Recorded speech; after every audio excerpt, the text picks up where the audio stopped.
बहुत पुरानी बात है। एक गुरुकुल में एक गुरु अपने सारे शिष्यों को एक दिन अपने एक स्कूल के पेड़ के नीचे लाकर बैठा देते हैं। उनमें से एक शिष्य बोलता है कि गुरुजी, अभी हमारी छुट्टी होने वाली है और आपने हमें यहाँ पर क्यों बैठा रखा है।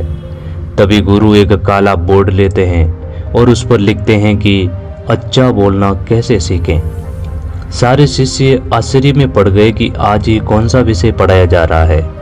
अच्छा बोलना कैसे सीखें। भला अच्छा बोलना क्या होता है और खराब बोलना क्या होता है।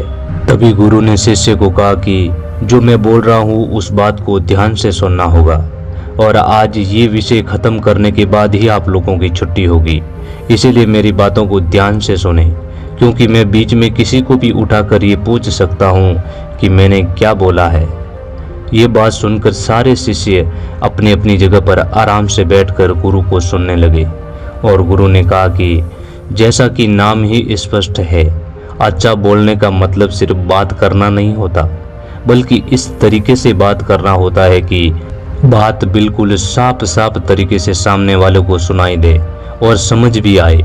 इसमें आपके आवाज़ की और बात करने के तरीके की अहम भूमिका होती है, जिससे आपके द्वारा कही गई हर बात सामने वाले व्यक्ति को साफ साफ सुनाई देने के साथ ही साफ साफ समझ भी आनी चाहिए।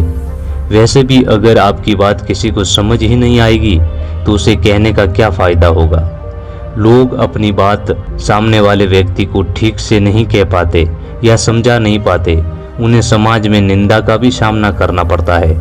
इसलिए बहुत ही ज़रूरी होता है कि आप अच्छा बोलना सीखें। अगर आप वकील, टीचर, डॉक्टर आदि ये बनना चाहते हैं तब तो अच्छे तरीके से बात करना और भी ज़्यादा ज़रूरी हो जाता है, क्योंकि इन कामों में आपको अपनी बात सामने वाले को बहुत अच्छे तरीके से समझाने की ज़रूरत पड़ती है। तभी एक शिष्य खड़ा होता है और कहता है, गुरुजी, अच्छे बोलने से क्या होता है। गुरु कहते हैं, अगर बात अच्छा बोलने की हो रही है तो ये जान लेना भी ज़रूरी है कि आखिर अच्छे बोलने से क्या होता है और क्यों लोग अच्छा बोलने पर ज़्यादा जोर देते हैं। अच्छे बोलने का सबसे बड़ा फायदा यह है कि आपकी बातों को लोग ध्यान से सुनना पसंद करते हैं, जिससे आपको अपनी बात पूरी करने का मौका मिलता है। आपके बात करने के तरीके से लोग आपकी और ज़्यादा आकर्षित होते हैं। इससे धीरे धीरे आप समाज में आपको अपनी एक खुद पहचान मिल जाएगी। अच्छा बोलने के कारण आपको समाज में या आपके समुदाय में ज़्यादा महत्व दिया जाएगा और किसी भी विशेष कार्य के लिए आपको चुना भी जा सकता है, क्योंकि सभी को पता है कि आप अपने बात करने के तरीके से सभी का दिल जरूर जीत लेंगे। कई जगहों पर अच्छा बोलने की वजह से आप अपना पक्ष रख पाते हैं और किसी भी प्रकार की निंदा या नुकसान से बच सकते हैं। अगर आप अच्छा बोल लेते हैं तो कई प्रकार के क्षेत्रों में काम करके अच्छा नाम और पैसा भी दोनों कमा सकते हैं, जैसे कि कहीं पर स्पीच देना हो या फिर किसी को पढ़ाना हो। लेकिन बात यह है कि अच्छा बोलना कैसे सीखें। अच्छा बोलना सीखने के लिए क्या क्या तरीके हो सकते हैं। किसी किसी को तो वरदान स्वरूप अच्छा बोलने की कला का पूरा ज्ञान होता है, जिस वजह से वे अपने जीवन में बहुत सारे फायदे पा लेते हैं। परंतु वही दूसरी ओर कुछ लोग ऐसे भी होते हैं जिन्हें अच्छा बोलना न आने की वजह से जीवन में कई तरह की मुश्किलों का सामना करना पड़ जाता है। ये बहुत ही जरूरी हो जाता है कि आप भी अच्छा बोलना सीखें। इसके लिए कई तरह के विकल्प होते हैं जिनका सहारा लेकर आप अच्छा बोलना सीख सकते हैं और जीवन में तरक्की कर सकते हैं। आज मैं तुमको कुछ तरीके बताता हूँ, उस तरीकों पर तुम्हें चलना होगा और उन्हीं पर सोच समझ कर बोलना होगा। जो मैं तरीके बता रहा हूँ उनको ध्यान से सुनना और अपने जीवन में उन सभी बातों को जरूर उतारनी है। सोच समझ कर बोलें। ज़्यादातर लोगों को परेशानियों का सामना सिर्फ इसलिए करना पड़ता है क्योंकि वे लोग सोच समझकर बात नहीं किया करते हैं, जिसके कारण आप बात करते करते अपने मुद्दों को भूल जाते हैं और कुछ अलग ही दिशा में बात करने लग जाते हैं। ऐसे में कोई भी आपकी बात को सुनना पसंद नहीं करेगा। सोच समझ कर न बोलने की वजह से आप व्यर्थ की बातें करने लग जाते हैं, जिससे सामने वाला व्यक्ति आपसे बात करना अपने समय का नुकसान समझता है। इसलिए वह जरूरी हो जाता है कि आप बात करने से पूर्व सोच समझ लें और फिर अपनी बात को सामने वाले व्यक्ति के सामने रखें। दूसरी बात, थोड़ा रुक रुक कर बोलें।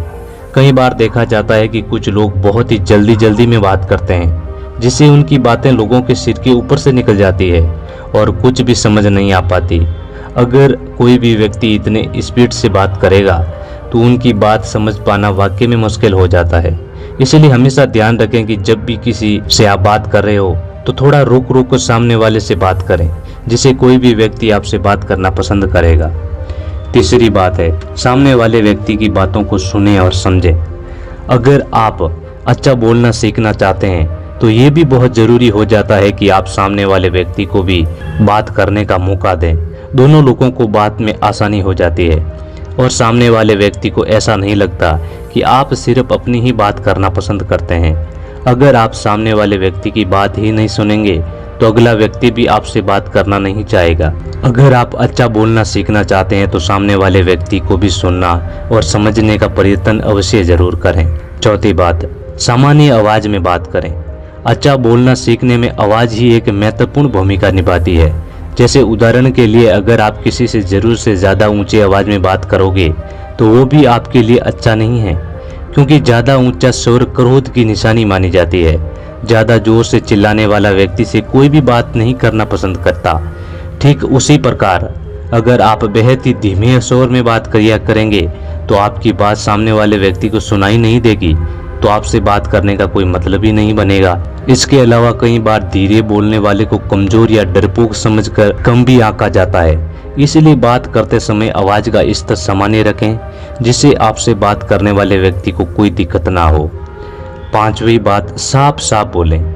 अच्छा बोलना सीखने के लिए आपको सबसे पहले साफ साफ बात करना आना चाहिए, ताकि आपके द्वारा की गई बातें बिल्कुल स्पष्ट रूप से आगने वाले व्यक्ति को सुनाई दें।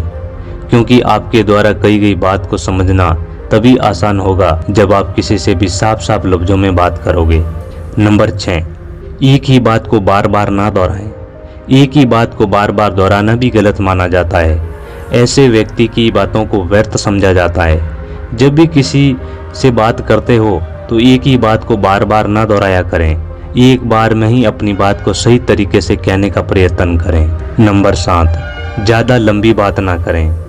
बातों को कम और सामान्य शब्दों में कहें। ऐसे व्यक्तियों को बहुत ही प्रभावशाली माना जाता है, जो बहुत ही कम और आसान शब्दों में अपनी बात को कहना जानते हैं। इसीलिए जब भी आप किसी से बात करते हो तो बात का ज़्यादा लंबा ना खींचें।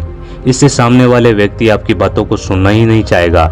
इसीलिए बात करते समय जितना ज़रूरी है इतना ही बोलें और साधारण भाषा का प्रयोग करें, जिससे हर किसी को आपकी बात की समझने में आसानी हो जाए। नंबर 8, बात करते समय सामने वाले से भाषा की सावधानी बरतें। बचपन से हम लोगों को सिखाया जाता है कि बड़ों का सदा आप करके ही बात करना चाहिए। अच्छा बोलना सीखने के लिए भाषा का भी एक अहम भूमिका होती है। अगर आप किसी से बात करते वक्त उन्हें भाषा के रूप में इज्जत नहीं दोगे तो अगला व्यक्ति भी आपसे बात करने के बजाय इज्जत नहीं देगा। भाषा में सावधानी न बरतने वाले लोगों को बदतमीज समझा जाता है। अच्छा बोलना सीखने के लिए आपको भाषा का सही प्रयोग भी करना पड़ेगा। जैसे अपनों से बड़ों और छोटों के साथ आदर से बात किया करें, जिससे आपसे बात करने वाले व्यक्ति के ऊपर आपका अच्छा प्रभाव पड़ेगा। और लास्ट बात यह है बच्चों कि दूसरों से बात करने के तरीकों को हमें समझना होगा। जीवन में अगर आगे बढ़ना चाहते हो तो हमें सदा ही दूसरों से सीखते रहना चाहिए। यदि आपके पास भी कोई ऐसा व्यक्ति है जो अच्छा बोल लेता है तो उनसे बात करते वक्त इस्तेमाल किए गए तरीकों को समझने का प्रयत्न करें और अपने लिए भी उनका इस्तेमाल करें। जैसे सामने वाले व्यक्ति की किस खासियत के कारण आप उनकी बातों को लंबे समय तक सुनना पसंद करते हैं, और फिर उसी प्रकार आप भी अच्छा बोलने की कोशिश कर सकते हैं। आपने कभी न कभी कुछ नेताओं और टीवी एंकरों और रेडियो जॉकी जैसे लोगों को बोलते हुए जरूर सुना होगा। लोग घंटों घंटों तक उनकी बातों को सुनना पसंद करते हैं और वे भी पूरी दिलचस्पी के साथ करते हैं। आप भी ऐसे किरदारों को सुनकर अच्छा बोलना सीख सकते हैं। उसके बाद गुरु कहते हैं कि बच्चों, जिंदगी में अच्छा बोलना इसीलिए भी जरूरी है कि हमारी इज्जत बनी रहती है, क्योंकि वो कहते हैं ना कि इज्जत कमाते कमाते तो वर्षों लग जाते हैं और गंवाने में तो परसों तक का समय नहीं लगता। इसीलिए बच्चों अच्छा बोलना जरूर सीखें। उसके बाद गुरु कहते हैं कि अब आप अपने अपने घर जा सकते हो, और मैंने जो कहा है उसे आपको ध्यान में जरूर रखना चाहिए, तभी आप सही से सीख पाओगे। तो दोस्तों कैसी लगी आपको ये कहानी? यदि पसंद आई हो तो हमें कमेंट सेक्शन में ज़रूर बताना, और ऐसी ही कहानी सुनने के लिए नैन के इस पार्ट को ज़रूर सब्सक्राइब करें। मिलते हैं अगली कहानी में, तब तक के लिए अपना ख्याल रखें।